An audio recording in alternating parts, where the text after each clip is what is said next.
Di dalam ilmu makrifat, kita harus betul-betul menghayati dan mentafakuri secara jernih. Karena jika kita benar-benar menghayati secara jernih, kita akan merasakan terkejut yang luar biasa. Karena kami setelah mengetahui pentingnya ilmu makrifat, ternyata kita semua manusia yang ada di dunia ini, kita semua sudah mengalami persaksian terlebih dahulu. Sudah makrifat semuanya terlebih dahulu. Cuman sekarang kita kebanyakan lupa lagi terhadap persaksian tersebut. Persaksian kepada Allah, sehingga kita tidak tahu dan lupa lagi, tidak mengenal atau jauh dari Allah Subhanahu wa Ta'ala. Sahabatku, sahabat tilawah yang kami hormati, ini pentingnya ilmu makrifat. Ini ada di surat ke-7 Al-A'raf ayat 172. Allah telah berfirman yang berbunyi Bismillahirrahmanirrahim, wa id akhadha rabbuka min bani Adam min dzurriyyahim dzurriyyatahum wa asyhadahum ala anfusihim alastu birabbikum qalu bala syahidna an taqulu yaumal qiyamah inna kunna an hadza ghafilin. Yang artinya, ingatlah ketika Tuhanmu mengeluarkan anak Adam, menciptakan anak Adam dari sulbi. Mereka mengambil kesaksian terhadap jiwa mereka. Seraya Tuhan berfirman, bukankah aku Tuhanmu? Mereka menjawab, ya betul, kami menjadi saksi, syahidna, supaya kamu nanti pada hari kiamat tidak mengatakan sesungguhnya kami orang yang lalai, tidak diberi peringatan tentang hal ini. Nah, ini sahabatku, sahabat tilawah semesta semuanya. Di dalam ayat ini, jika betul-betul dihayati, ditafakuri secara jernih, tentu kita akan merasakan terkejut dengan ayat ini. Karena ini ayat menggugah hati kita.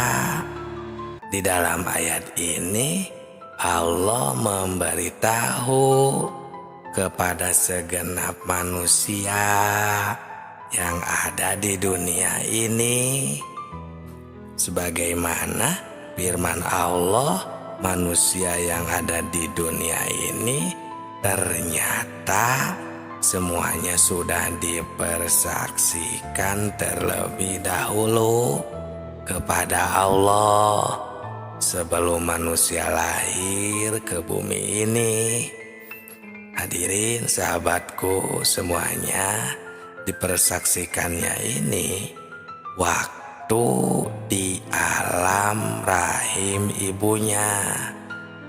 Nah, ini ada di hadis Bukhari di dalam bab kejadian makhluk halaman 733 ayat 9. Rasulullah Shallallahu Alaihi Wasallam telah menerangkan dipersaksikannya di alam arwah di waktu kandungan berumur 4 bulan di dalam kandungan ibunya.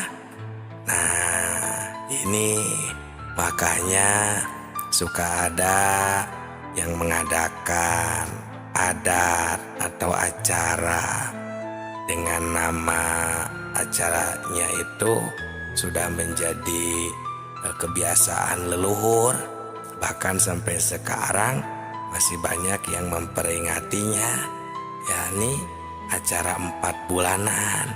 Nah, ini asal muasalnya atau sejarahnya karena ketika 4 bulan itu adalah diturunkannya ruh sesudah dipersaksikan kepada Allah. Setelah ruh mengalami persaksian, setelah ruh makrifat semuanya masuk ke alam rahim di waktu 4 bulan tersebut. Nah, ini sebelum 4 bulan pun ruh di dalam cabang bayi atau di alam rahim itu sebenarnya sudah ada. Makanya dari 1 bulan, 2 bulan itu cabang bayi tumbuh. Nah, itu sudah ada ruh, cuman bukan ruh yang suci ini, bukan ruh kita yang sejati ini, atau ruh yang dipersaksikan ini. Karena ruh yang dipersaksikan ini adalah ruh kita yang sejati, yang dinamakan ruh kudsi, yang nanti akan dicabut kembali atau istilahnya dicabut nyawa, yang akan meninggalkan jasadnya kembali. Nah, ini diturunkannya di waktu 4 bulan di dalam kandungan ibunya. Nah, semua ini menurut firman Allah tadi supaya di hari kiamat jangan lupa lagi kepada Allah, agar kita nanti tidak istilahnya berdemo atau mengelak, ya, karena semuanya juga kita sudah pada tahu kepada Allah. Kenapa sekarang banyak yang lupa, jauh dari Allah, seolah-olah tidak tahu sama sekali. Padahal dahulu kita ini sudah mengalami pertemuan, sudah mengalami persaksian atau makrifat kepada Allah. Nah, ini maksud dari ilmu makrifat ini. Di video ini kami mengingatkan agar kita semua sebagai manusia jangan leha-leha, jangan terlena, atau jangan hidup ini kita melupakan Allah. Karena kita diamat-amati dan kita ini dipantau oleh Allah Subhanahu wa Ta'ala supaya jangan lupa lagi kepadanya, kepada Allah Subhanahu wa Ta'ala, Sang Pencipta alam semesta ini. Nah, dengan hati yang jujur, kita jangan mendustai diri sendiri. Ini dari Imam Ghazali. Beliau berkata, istafti kolbaka, sampai 3 kali. Istafti kolbaka, istafti kolbaka, istafti kolbaka. Wa in aftauka, yang artinya tanyalah hatimu, tanyalah dan tanyalah hatimu, walaupun orang lain memberi fatwa.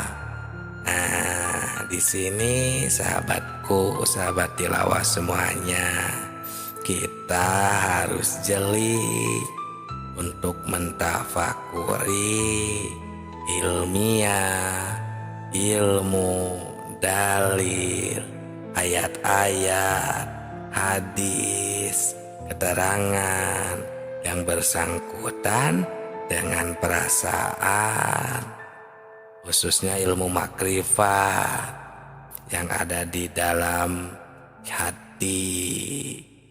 Ayat ini atau yang kita bahas tadi ini akan memberi perangsang pada kita masing-masing, supaya hati kita jangan ketiduran, jangan terlena melupakan Allah dengan kegiatan, dengan kehidupan.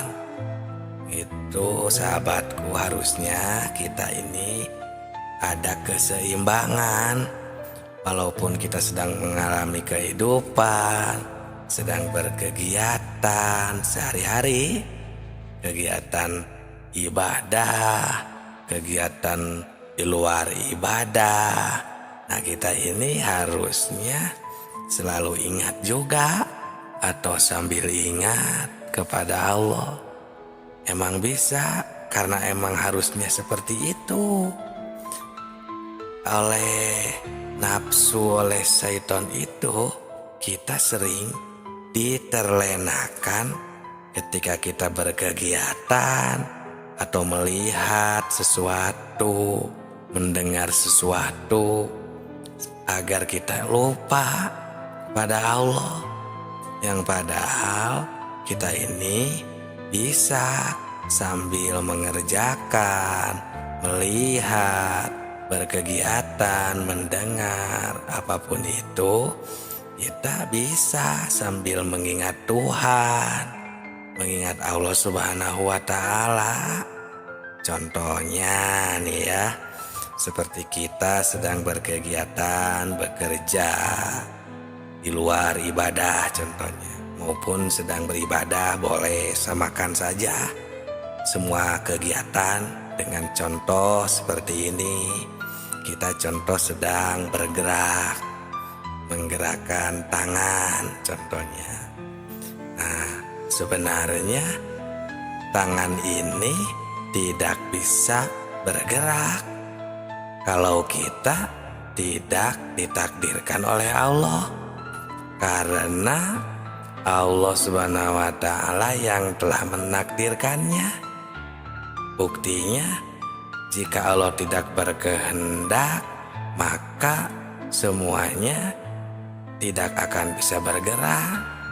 Seperti maaf, contohnya orang yang mempunyai penyakit tidak bisa bergerak, seperti stroke contohnya.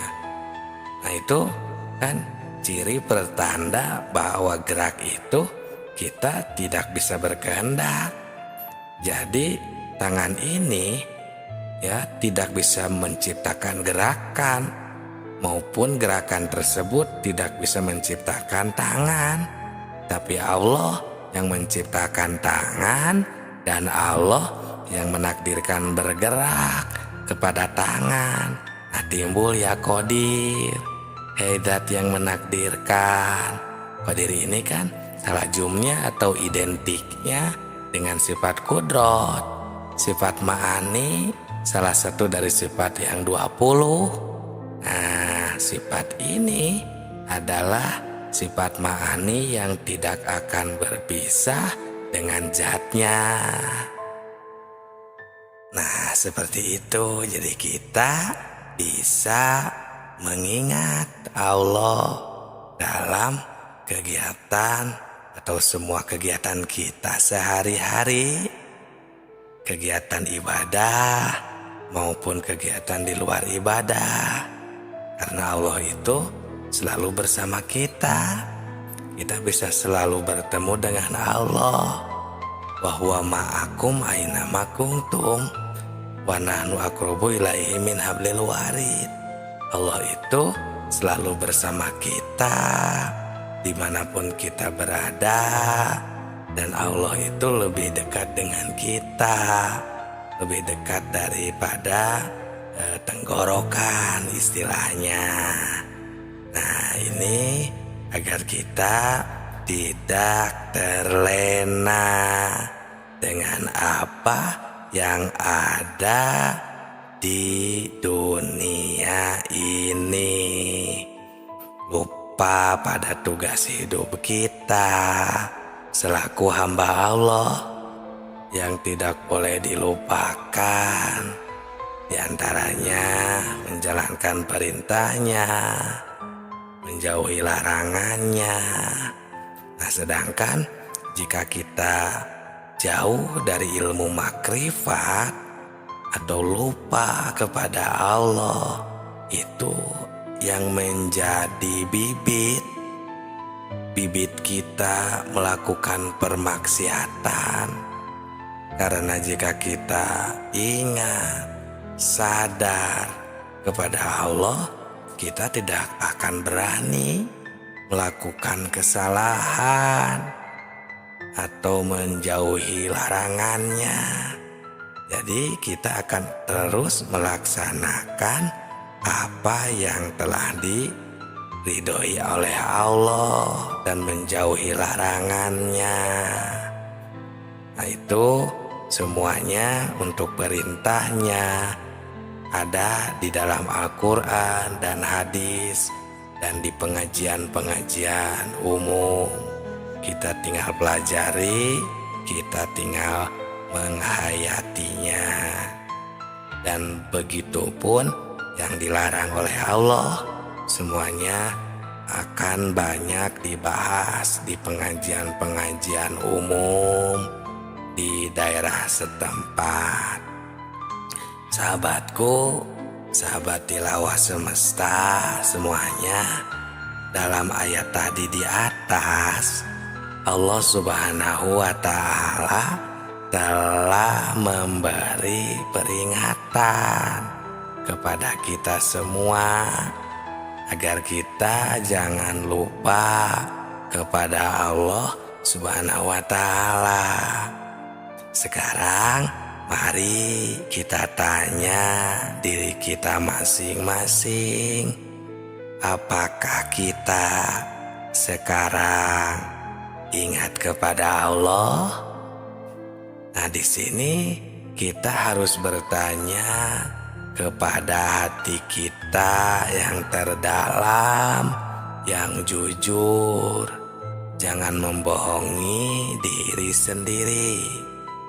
Sekali lagi, apakah kita sekarang ingat pada Allah? Perhatikan pertanyaannya. Di sini bukan ditanya ingat pada namanya, kepada nama Tuhan, tapi di sini ditanya ingat kepada Tuhannya, kepada Allahnya. Apakah kita sekarang ingat kepada Allah? Nah, ingat kepada Allahnya yang diberi nama Allah, yang diberi nama Tuhan. Ya, kenapa pertanyaannya seperti ini? Nah, karena banyak sekali orang yang cuma ingat itu kepada namanya saja, bukan ingat kepada Allahnya. Nah, untuk menjawab pertanyaan ini, pertama kita harus memakai pikiran yang mendalam. Kedua, harus fakum bidzawahir, memakai hukum sesuai dengan dalil, hukum-hukum dohir, atau istilah lainnya harus masuk akal, logika.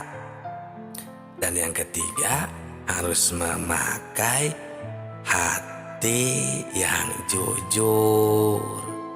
Nah, baru pertanyaan ini bisa dijawab dengan sempurna. Tapi kalau dijawab dengan hati yang bainahum atau yang standarnya hati-hati manusia, maksudnya yang biasanya, yang ya sebagaimana biasanya lah gitu ya, yang penuh kedengkian misalnya, atau istilahnya yang ingin benar, yang tidak selalu puas, ya, bukan hati yang bersih, yang jernih maksudnya.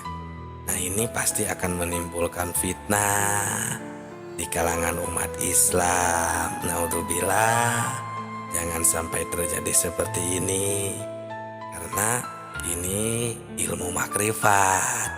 Ini ilmu makrifat tingkat tinggi, dan ini cuma mengingatkan hati kita, khususnya umat Islam, jangan sampai keliru untuk menetapkan akidah kita kepada Allah Subhanahu wa ta'ala.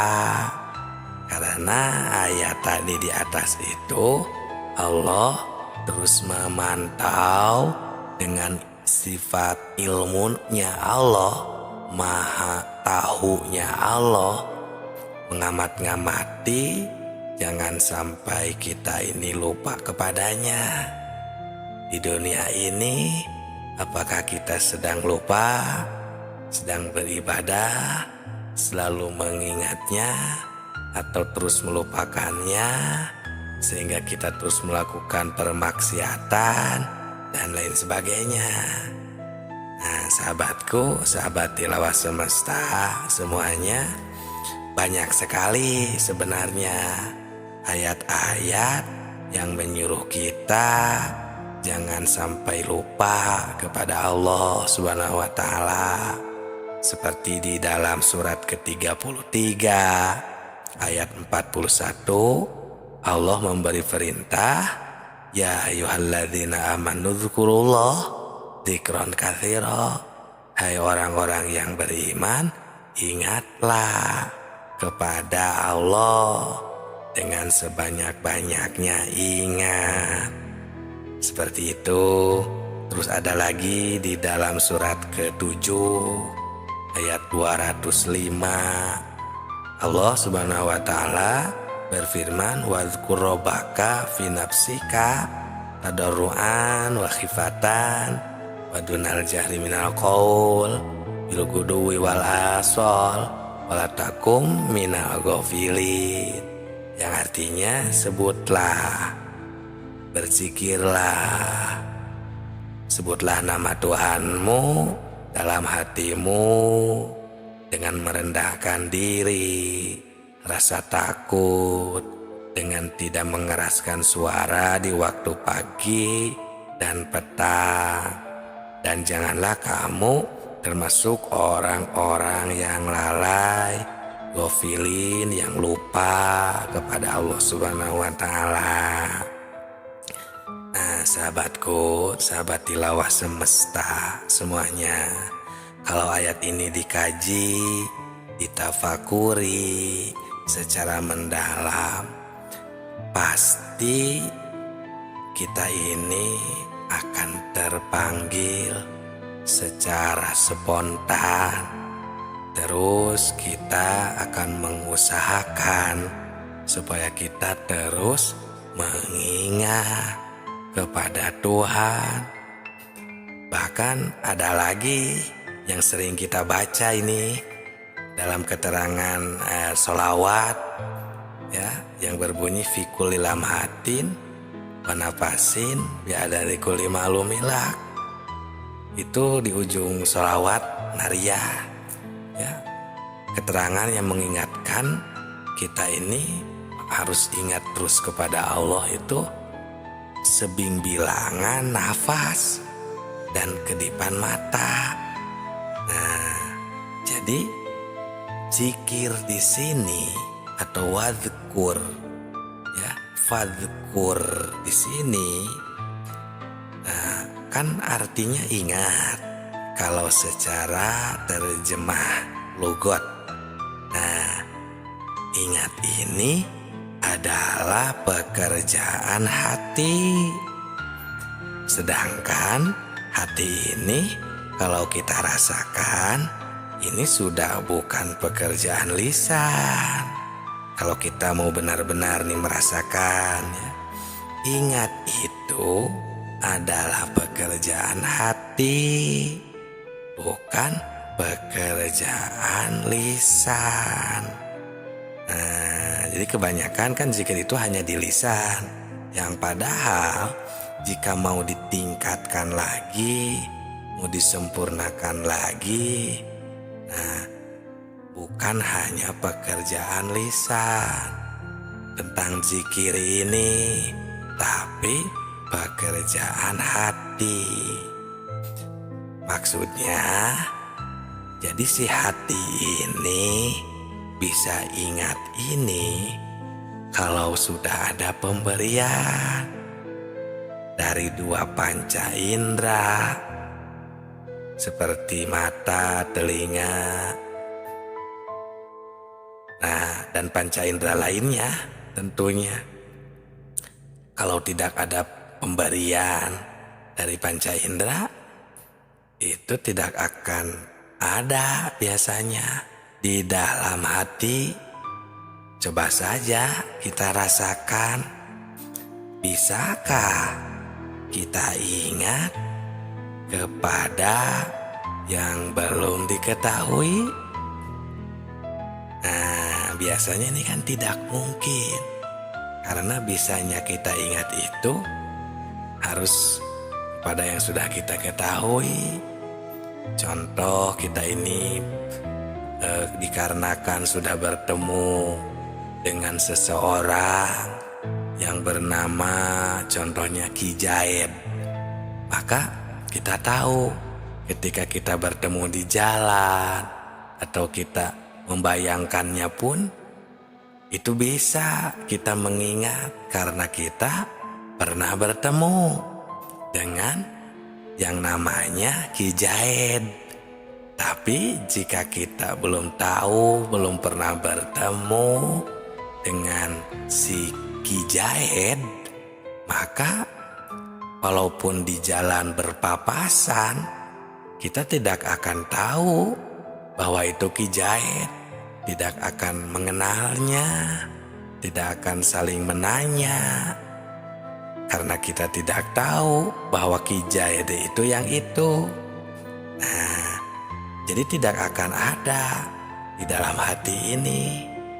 Nah, jadi kembali lagi, hati bisa mengingat itu jika sudah ada pemberian dari panca indera. Tapi awas, hati-hati menafsirkan panca indera di sini, pendengaran, penglihatan di sini, bukan pendengaran yang johir atau su'aul basiro. Itu su'aul basiro adalah pandangan dan penglihatan yang johir, seperti dari dua mata kepala ini yang ada di kepala, seperti telinga ini yang ada di kepala, bukan. Ya, dari penafsirannya jangan salah juga. Ini adalah penglihatan atau pendengaran ainul basiroh dan hakul basiroh. Bagaimana untuk menjabarkannya, menjelaskannya maksudnya di video selanjutnya kita akan bahas, kita akan pahami bersama. Salam tilawah semesta.